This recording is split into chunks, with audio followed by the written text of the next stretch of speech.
Hello കൂട്ടുകാരെ, എല്ലാവർക്കും നിജോസ് വേൾഡിൻ്റെ പുതിയൊരു വീഡിയോയിലേക്ക് സ്വാഗതം. എല്ലാവരും സുഖമായിട്ടിരിക്കുന്നെന്ന് വിശ്വസിക്കുന്നു. ഞങ്ങളിവിടെ സുഖമായിട്ടിരിക്കുകയാണ്. അപ്പോൾ എല്ലാവരും സന്തോഷത്തോടെയും ആരോഗ്യത്തോടെയും ഒക്കെ ഇരിക്കുക കേട്ടോ. ഇന്നത്തെ വീഡിയോ ഒരുപാട് പേർക്ക് ഒരുപാട് യൂസ്ഫുൾ ആകുന്ന തരത്തിലുള്ള ഒന്നാണ് കേട്ടോ. അതായത് പ്രഗ്നൻസി ട്രൈ ചെയ്യുന്ന സമയത്ത് സ്ട്രെസ്സ്, വിഷമം, കരച്ചിൽ എന്നീ കാര്യങ്ങളിൽ കൂടെയൊക്കെയാണ് നിങ്ങൾ കടന്നു പോകുന്നതെങ്കിൽ നിങ്ങൾ മസ്റ്റായിട്ടും ഈ ഒരു വീഡിയോ കണ്ടിരിക്കണം. ഇല്ലെങ്കിൽ ആ ഒരു തെറ്റ് കൊണ്ട് ഒരുപാട് മാസങ്ങൾ നിങ്ങളുടെ നഷ്ടമാകാനായിട്ട് ചാൻസ് ഉണ്ട് കേട്ടോ.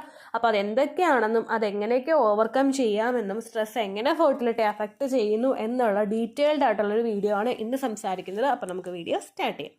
ഏറ്റവും ആദ്യം നിങ്ങൾക്കുള്ള സംശയം, സ്ട്രെസ്സ് നിങ്ങൾ പ്രഗ്നൻ്റ് ആകാനായിട്ട് ബുദ്ധിമുട്ടുണ്ടാക്കുമോ, അല്ലെങ്കിൽ നിങ്ങളിൽ ഉണ്ടാകുന്ന വിഷമം, കരച്ചിൽ ഇവ പ്രഗ്നൻ്റ് ആകാനായിട്ട് ബുദ്ധിമുട്ടുണ്ടാക്കുമോ എന്ന് നമുക്ക് ഏറ്റവും ആദ്യം തന്നെ നോക്കാം കേട്ടോ. നമ്മുടെ ഹെൽത്തും ഫെർട്ടിലിറ്റിയും തമ്മിൽ ഒരേപോലെ അഫക്റ്റ് ചെയ്യുന്ന ഒന്നാണ് ഈ സ്ട്രെസ്സ് എന്ന് പറയുന്നത്. ഈ സ്ട്രെസ്സ് കൂടുന്നതിനനുസരിച്ചിട്ട് നമ്മുടെ ഫെർട്ടിലിറ്റി മാത്രമല്ല നമ്മുടെ ആരോഗ്യസ്ഥിതിയെ കൂടി അത് അഫക്റ്റ് ചെയ്യാനായിട്ട് ചാൻസ് ഉണ്ട് കേട്ടോ. ഇത് ഹൈപ്പോതലാമസിന്റെയും പ്രവർത്തനത്തിനെയും സാരമായിട്ട് അഫക്റ്റ് ചെയ്യുന്നു എന്നാണ് പഠനങ്ങൾ ഒരുപാട് നടത്തിയതിൽ തെളിയിച്ചിട്ടുള്ളത്. തലച്ചോറിന്റെ മധ്യഭാഗത്ത് സ്ഥിതി ചെയ്യുന്ന ഒരു ഗ്ലാൻഡാണ് ഈ ഹൈപ്പോതലാമസ് എന്ന് പറയുന്നത്. നമ്മുടെ ഇമോഷൻസും അതുപോലെ ഹോർമോൺസിനെ നമുക്ക് റെഗുലേറ്റ് ചെയ്യാൻ വേണ്ടിയിട്ട് സഹായിക്കുന്ന ഒരു ഗ്രന്ഥിയാണ് ഈ ഹൈപ്പോതലാമസ് എന്ന് പറഞ്ഞിട്ടുള്ളത് കേട്ടോ. ഓവുലേഷൻ നന്നായിട്ട് നടക്കാനായിട്ട് ഓവറീസിനെ ട്രിഗർ ചെയ്യുന്ന ഹോർമോൺസ് പ്രൊഡ്യൂസ് ചെയ്യുന്നതും ഈ ഒരു ഭാഗത്ത് നിന്നാണ്. അതുകൊണ്ട് ഹൈപ്പോതലാമസ് നന്നായിട്ട് വർക്ക് ചെയ്യാതിരിക്കുന്നത് വഴി ഫെർട്ടിലിറ്റി അത് സാരമായിട്ട് തന്നെ അഫക്റ്റ് ചെയ്യുന്നുണ്ട് കേട്ടോ. ഇത് ഓവുലേഷൻ നടക്കുന്നതിനെയും അപ്പോൾ ഡയറക്റ്റ്ലി ലിങ്ക്ഡ് ആണ്. അത് മാത്രമല്ല, സ്ട്രെസ് കൂടുന്നതിനനുസരിച്ചിട്ട് നമ്മുടെ ശരീരത്തിൽ സ്ട്രെസ് ഹോർമോൺസ് ആയിട്ടുള്ള അഡ്രിനാലിനും കോർട്ടിസോളും ഒക്കെ റിലീസ് ആകുന്നുണ്ട്. ഇത് GnRH എന്ന് പറയുന്നൊരു ഹോർമോൺ ഉണ്ട്, ഗൊണാഡോട്രോഫിൻ റിലീസ് ഹോർമോണാണ്. ഇതിന്റെ റിലീസിനെ അത് പ്രിവെന്റ് ചെയ്യുന്നു. ഇത് സെക്സ് ഹോർമോണിന്റെയും പ്രവർത്തനത്തിനെ അത് പ്രൊഡ്യൂസ് ചെയ്യുന്നതിനെയും അഫക്റ്റ് ചെയ്യുന്നുണ്ട്. GnRHും അതുപോലെയുള്ള ഹോർമോൺസ് ഒക്കെ കൃത്യമായിട്ട് റിലീസ് ആയി കഴിഞ്ഞാൽ മാത്രമേ ആ ഒരു എഗ്ഗിന് അവിടെ നിന്ന് പുറത്തേക്ക് വരാനായിട്ട് സാധിക്കുകയുള്ളൂ. അതുപോലെ തന്നെ അതിന് ഗ്രോ ആകാനായിട്ടും സാധിക്കുകയുള്ളൂ. അതിന്റെ പ്രവർത്തനത്തിനെയാണ് ഈ നമ്മൾ ടെൻഷൻ അടിക്കുന്ന സമയത്ത് അഡ്രിനാൽ ഹോർമോൺ റിലീസ് ആകുമ്പോഴും കോർട്ടിസോൾ ഹോർമോൺ റിലീസ് ആകുമ്പോഴും ഡയറക്റ്റ് ആയിട്ട് അഫക്റ്റ് ചെയ്യുന്നത് കേട്ടോ. ഇത് ഒരു ദിവസം നമ്മൾ അനുഭവിക്കുന്ന സ്ട്രെസ് അല്ല നമ്മുടെ ഒരു ഫെർട്ടിലിറ്റി അഫക്റ്റ് ചെയ്യുന്നത്. പക്ഷേ കണ്ടിന്യൂസ് ആയിട്ട് ഒരു സ്ട്രെസ്സിൽ കൂടി നിങ്ങൾ കടന്നു പോകുന്നുണ്ടെങ്കിൽ മസ്റ്റായിട്ട് 10% നിങ്ങളുടെ ഫെർട്ടിലിറ്റി അത് അഫക്റ്റ് ചെയ്യും കേട്ടോ. ക്രോണിക് ആയിട്ടുള്ള ഒരു സ്ട്രെസ് കണ്ടീഷനിലൂടെയാണ് നിങ്ങൾ കടന്നു പോകുന്നതെങ്കിൽ, അതായത് ഡിപ്രഷൻ സ്റ്റേജിൽ കൂടെ കടന്നു പോകുന്നവരുണ്ടാകും, ഓരോ ദിവസവും സ്ട്രെസ്സിൽ കൂടി തള്ളി നീക്കുന്നവരുണ്ടാകും. ഇത് ക്രോണിക് ആയിട്ടുള്ള ഒരു കണ്ടീഷനിലാണ് നിങ്ങൾ പോകുന്നതെങ്കിൽ GnRH ഹോർമോണിന്റെ റിലീസിനെ അത് പ്രിവെന്റ് ചെയ്യുന്നുണ്ട് കേട്ടോ.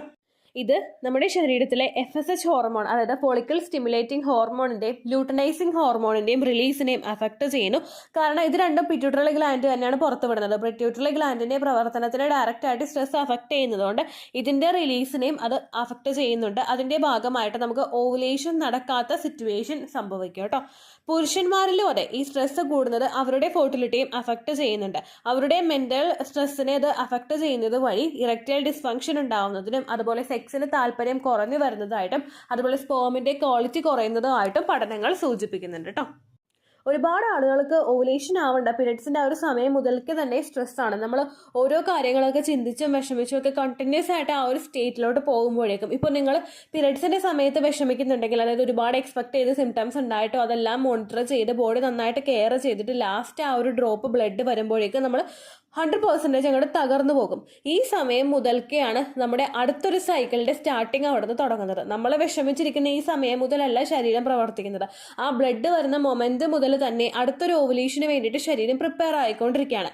ഓൾമോസ്റ്റ് ഏതൊക്കെ ഫോളിക്കിൾസ് ആണ് ആ ഒരു ഓവുലേഷന് വേണ്ടിയിട്ട് പാർട്ടിസിപ്പേറ്റ് ചെയ്യേണ്ടത് എന്നൊരു 3 months മുതൽ തന്നെ നമ്മുടെ ബോഡി ഡിസൈഡ് ചെയ്ത് വെച്ചിട്ടുണ്ട്. ഈ എഗ് എല്ലാം തന്നെ വളർന്നു തുടങ്ങുന്നത് നമ്മുടെ പീരിയഡ്സിന്റെ 2nd day ഒക്കെ മുതലാണ്, 1st day ഒക്കെ മുതലാണ്. അതുകൊണ്ടാണ് ഡോക്ടേഴ്സ് ഒക്കെ ഫോളിക്കുലർ സ്റ്റഡി നടത്താൻ വേണ്ടിയിട്ട് നിങ്ങളോട് ആ സമയത്ത് തന്നെ കൃത്യമായിട്ട് ചെല്ലാനായിട്ട് പറയുന്നത്. ഈ സമയത്ത് സ്കാൻ ചെയ്തിട്ട് അണ്ടം വളരുന്നില്ല എന്ന് കണ്ടു കഴിഞ്ഞാൽ മാത്രമേ ഡോക്ടേഴ്സിന് ഫോളിക്കിൾ വളരാൻ വേണ്ടിയിട്ട് ഇഞ്ചക്ഷനോ അതുപോലെ മെഡിസിനോ ഒക്കെ നിങ്ങൾക്ക് കൃത്യമായിട്ട് തരാനായിട്ട് പറ്റുകയുള്ളൂ. അപ്പോൾ ഈ പീരിയഡ്സിന്റെ ബ്ലഡ് കണ്ടിട്ട് നമ്മൾ ഈ സമയത്ത് വിഷമിക്കുന്നു, ടെൻഷൻ ആകുന്നു, ചെയ്യേണ്ട കാര്യങ്ങളൊന്നും നമ്മൾ ചെയ്യുന്നില്ല, ഹെൽത്തി ആയിട്ടുള്ള ഫുഡുകളൊന്നും തന്നെ കഴിക്കുന്നില്ല, അങ്ങനെയൊക്കെ കണ്ടിന്യൂസ് ആയിട്ട് പോയിട്ട് നമ്മുടെ മനസ്സ് ഭയങ്കര ഡിസ്റ്റർബ്ഡ് ആയിട്ട് നിന്ന് കഴിഞ്ഞാൽ അത് ഫോളിക്കിൾ വളരാൻ വേണ്ടിയിട്ട് ഫോളിക്കിൾ സ്റ്റിമുലേറ്റിംഗ് ഹോർമോണിന്റെ ഒക്കെ പ്രവർത്തനത്തിനെ നന്നായിട്ട് തന്നെ അഫക്റ്റ് ചെയ്യും കേട്ടോ. അതുകൊണ്ട് ഒരിക്കലും ആ ഒരു മിസ്റ്റേക്ക് ആ ഒരു പീരീഡ്സിന്റെ സമയത്ത് ചെയ്യാതിരിക്കുക. നമ്മൾ ഗ്രാമ്പു വെള്ളം കുടിച്ച് തുടങ്ങുന്നത് പീരീഡ്സിന്റെ ബ്ലീഡിങ് നിൽക്കുന്ന സമയം മുതലാണ്. അതുകൊണ്ട് പലർക്കും ഒരു സംശയമുണ്ട്, ഈ സമയം മുതൽ കുടിച്ചാൽ മതി എഗ്ഗ് വളരും എന്നുള്ളൊരു ചിന്തയുണ്ട്. പക്ഷെ നമ്മൾ അതല്ല ചെയ്തുകൊണ്ടിരിക്കുന്നത്. നമ്മൾ പീരീഡ്സിന്റെ സമയത്ത് ഇഞ്ചി വെള്ളം കുടിക്കുന്നതിനനുസരിച്ചിട്ട് അത് ബോഡിയുടെ ഇൻഫ്ലമേഷൻ ഒക്കെ കുറയ്ക്കും, ബോഡിയെ ഒന്ന് സ്റ്റിമുലേറ്റ് ചെയ്യുന്നതിനൊക്കെ അത് സാധിക്കും, നമ്മുടെ യൂട്രസ് ക്ലിയർ ചെയ്യുന്നതിന് സാധിക്കും. ആ ഒരു പ്രോസസ്സിൽ കൂടിയാണ് നമ്മൾ കടന്നു പോകുന്നത്. ദെൻ അത് നമ്മൾ സ്റ്റോപ്പ് ചെയ്തിട്ട് പെട്ടെന്ന് തന്നെ ഇതിലോട്ട് നമ്മൾ എത്തുമ്പോഴേക്കും, ക്ലോസ് വാട്ടറിലോട്ട് നമ്മൾ എത്തുമ്പോഴേക്കും അതും നമ്മുടെ ആ ഒരു എഗ്ഗിന്റെ ക്വാളിറ്റി വളർത്താൻ വേണ്ടിയിട്ട് അത്രത്തോളം അങ്ങോട്ട് സഹായിച്ചുകൊണ്ടേ തന്നെ ഇരിക്കും കേട്ടോ. അതുപോലെ ഡോക്ടേഴ്സ് തരുന്ന മെഡിസിൻസ് ആണെങ്കിലും വെറും 5 ദിവസമാണ് ആ മെഡിസിൻസ് തരുന്നതെങ്കിലും ആ 5 ദിവസത്തെ എഫക്റ്റ് കൊണ്ടാണ് ആ അണ്ടം കൃത്യമായിട്ട് വളരുന്നതും ലാസ്റ്റ് ഒരു ട്രിഗർ ഷോട്ടും കൂടി നിങ്ങൾക്ക് തരുമ്പോഴാണ് അണ്ടം പ്രോപ്പറായിട്ട് റപ്ചർ ആവുന്നത്. ഇതിന്റെ പ്രവർത്തനം നന്നായിട്ട് നടക്കണമെങ്കിൽ ആ ഒരു ബ്ലീഡിങ്ങിന്റെ സമയം മുതൽക്ക് തന്നെ നമ്മൾ അതിന് വേണ്ടിയിട്ട് പ്രിപ്പയർ ആകണം. അപ്പോൾ സ്ട്രെസ് എങ്ങനെ എഫക്ട് ചെയ്യുമെന്ന് മനസ്സിലായാലോ. GnRH ഹോർമോണിന്റെയും FSH ഹോർമോണിന്റെയും LH ഹോർമോണിന്റെയും റിലീസ് ശരീരത്തിൽ നടക്കില്ല.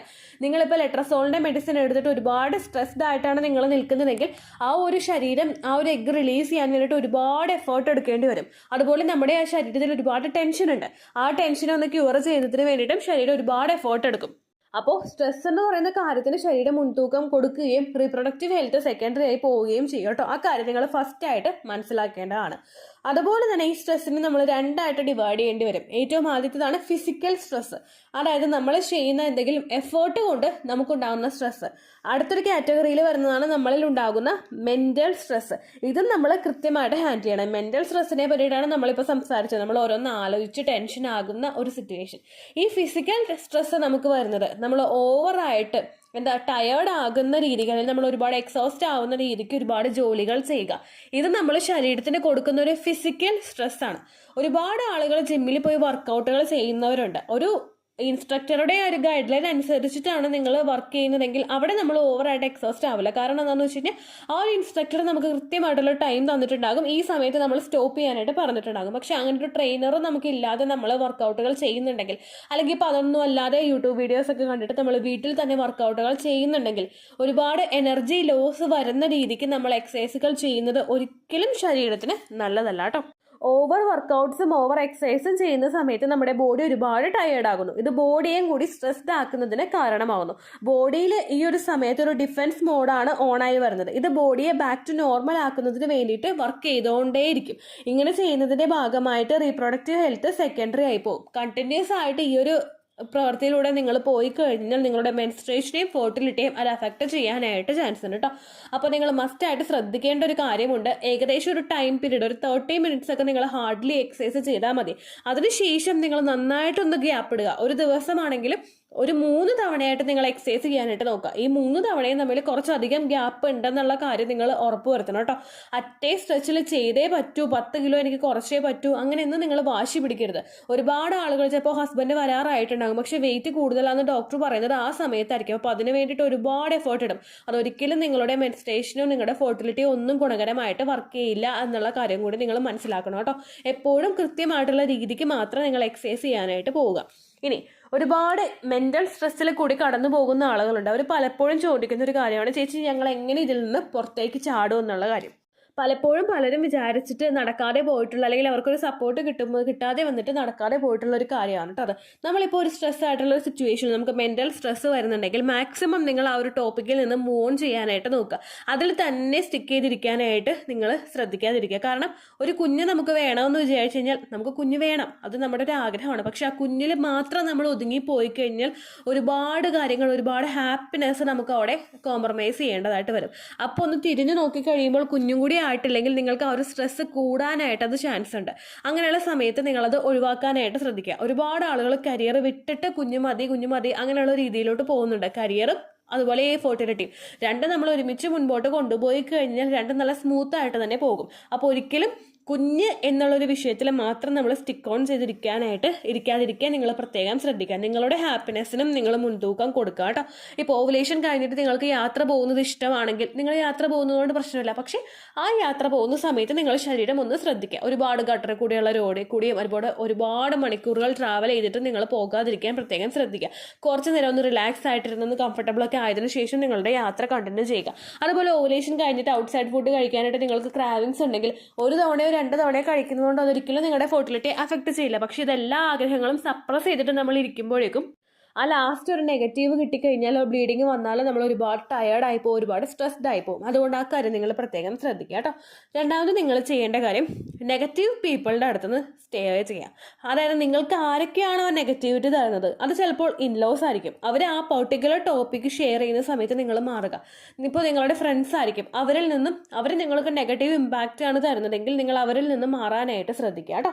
അടുത്തതായിട്ട് നിങ്ങൾ ചെയ്യേണ്ട കാര്യം യോഗ പ്രാക്ടീസ് ചെയ്യുക. നമ്മൾ ഏറ്റവും കൂടുതൽ റിലാക്സ് ആക്കാൻ വേണ്ടിയിട്ട് സഹായിക്കുന്ന ഒന്നാണ് യോഗ എന്ന് പറയുന്നത്. അതും ഫെർട്ടിലിറ്റി യോഗയാണെങ്കിൽ നിങ്ങളുടെ സ്ട്രെസ് റിഡ്യൂസ് ചെയ്യുന്നതിനും റീപ്രൊഡക്റ്റീവ് ഹെൽത്ത് എൻഹാൻസ് ചെയ്യുന്നതിനും ഒക്കെ വേണ്ടിയിട്ട് അത് സഹായിക്കും കേട്ടോ. അടുത്ത നിങ്ങൾക്ക് ചെയ്യാൻ പറ്റുന്ന ഒന്നാണ് മെഡിറ്റേഷൻ. മെഡിറ്റേഷൻ ചെയ്യുന്ന സമയത്ത് നമ്മൾ കണ്ണടച്ചൊന്ന് റിലാക്സ് ആയിട്ടിരുന്ന് നമുക്ക് നമ്മളെ മോട്ടിവേറ്റ് ചെയ്യുന്ന തരത്തിലോ നമ്മൾ റിലാക്സ് ആക്കുന്ന തരത്തിലുള്ള മ്യൂസിക് നിങ്ങൾ ബാക്ക്ഗ്രൗണ്ടിൽ പ്ലേ ചെയ്യുക. നിങ്ങൾ നല്ലതുപോലെ റിലാക്സ് ആയിട്ടിരുന്ന ആ പാട്ടിലും നിങ്ങളുടെ ആ ഒരു സറൗണ്ടിങ്സിലും മാത്രം നിങ്ങൾ ലയിച്ചിരുന്നു കഴിഞ്ഞാൽ കണ്ണ് തുറക്കുന്ന സമയത്ത് നിങ്ങൾക്ക് ഒരുപാട് പോസിറ്റീവ് എനർജി കിട്ടും. അതുപോലെ നിങ്ങളുടെ മൈൻഡിലും ഒരുപാട് റിലാക്സ് ആകും. അപ്പോൾ നമ്മുടെ ശരീരത്തിൽ ഒരുപാട് ആക്ടിവിറ്റീസ് നന്നായിട്ട് നടക്കും കേട്ടോ. അങ്ങനെ മെഡിറ്റേഷൻ നിങ്ങൾ പ്രാക്ടീസ് ചെയ്യാനായിട്ട് നോക്കുക.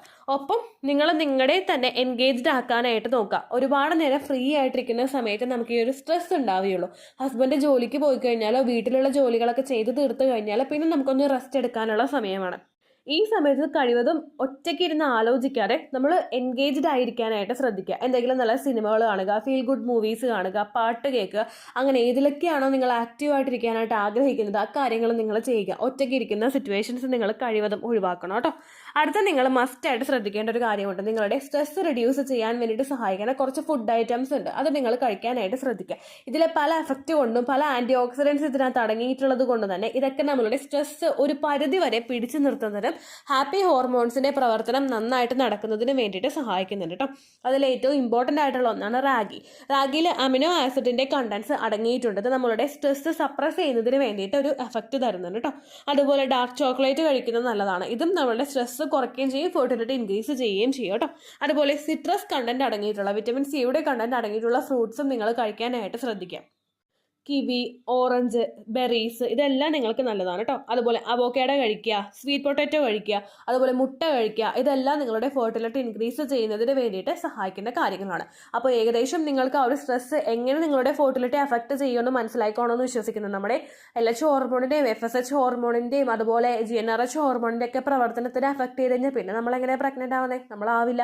ആ കാര്യം നിങ്ങൾ ശ്രദ്ധിക്കുക. ഇതിപ്പോൾ ലൂട്ടിയൽ ഫേസിൻ്റെ സമയത്താണ് നമ്മൾ ടെൻഷൻ ആകുന്നതെങ്കിൽ ഇതേ എഫക്റ്റ് തന്നെ അവിടെ ഉണ്ടാകും.